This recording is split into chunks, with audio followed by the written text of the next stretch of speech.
Hi and welcome back to another video of Medic Notes. This video is on spontaneous coronary artery dissection.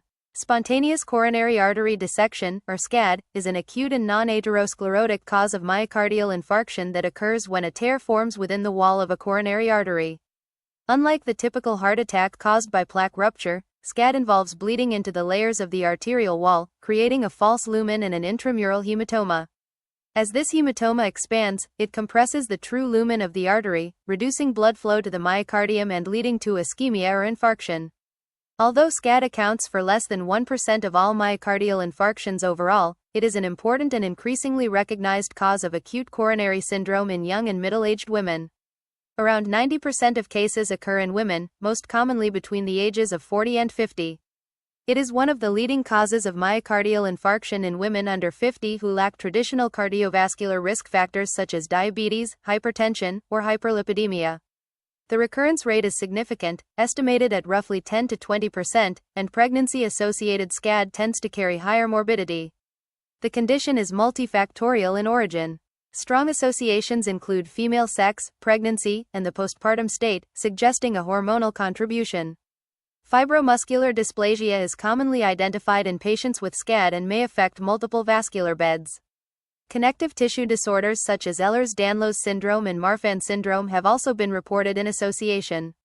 Emotional stress, intense physical exertion, and activities involving a Valsalva maneuver can act as triggers, likely due to sudden increases in shear stress on already vulnerable arterial walls.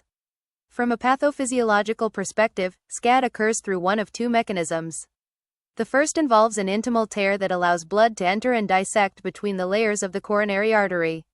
The second involves spontaneous rupture of the vasa vasorum, resulting in bleeding within the arterial wall without a visible intimal disruption. In both scenarios, an expanding intramural hematoma compresses the true lumen and compromises coronary blood flow. The left anterior descending artery is most commonly affected, although other epicardial vessels may also be involved. Clinically, SCAD presents similarly to other forms of acute coronary syndrome.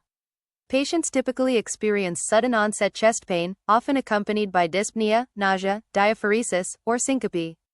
Electrocardiographic findings may demonstrate street segment elevation, street segment depression, or T-wave inversion, depending on the territory involved.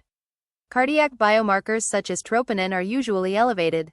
In severe cases, patients may develop ventricular arrhythmias, cardiogenic shock, or even sudden cardiac arrest.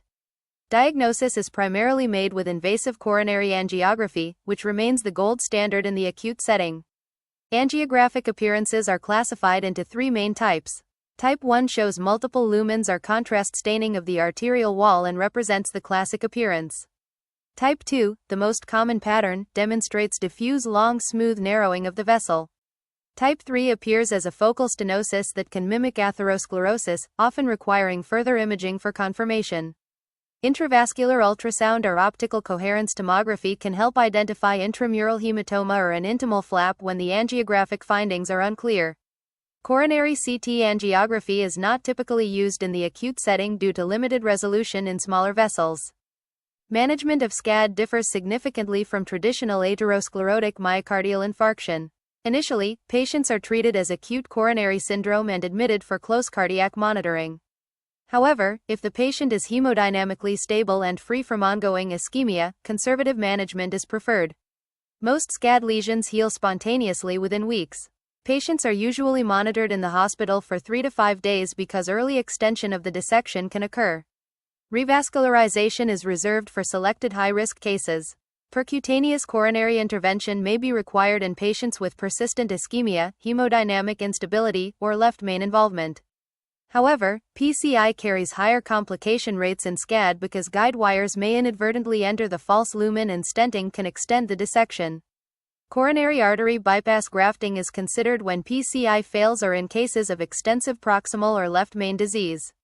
Medical therapy focuses on reducing shear stress and preventing recurrence. Aspirin is generally recommended long-term.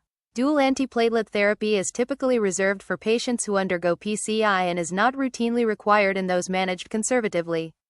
Anticoagulation, which may have been initiated for presumed ACS, is usually discontinued once SCAD is confirmed because it can potentially worsen the intramural hematoma. Beta blockers are recommended as they reduce arterial wall stress and are associated with lower recurrence rates. ACE inhibitors or ARBs are indicated if there is left ventricular dysfunction. Statins are not routinely prescribed unless there is coexisting atherosclerotic disease. Complications can include ventricular arrhythmias, heart failure, cardiogenic shock, and recurrent dissection.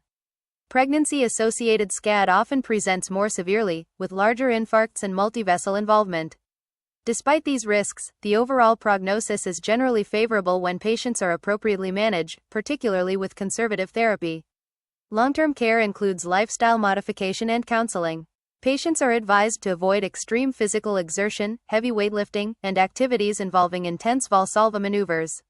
Moderate aerobic exercise is usually encouraged. Screening for fibromuscular dysplasia in other vascular territories is also recommended given its strong association with SCAD. In summary, spontaneous coronary artery dissection is a distinct and important cause of acute coronary syndrome, particularly in young women without traditional cardiovascular risk factors. Recognition is crucial because management differs from typical plaque-related myocardial infarction, and conservative therapy is often the safest and most effective approach. That's all, thank you.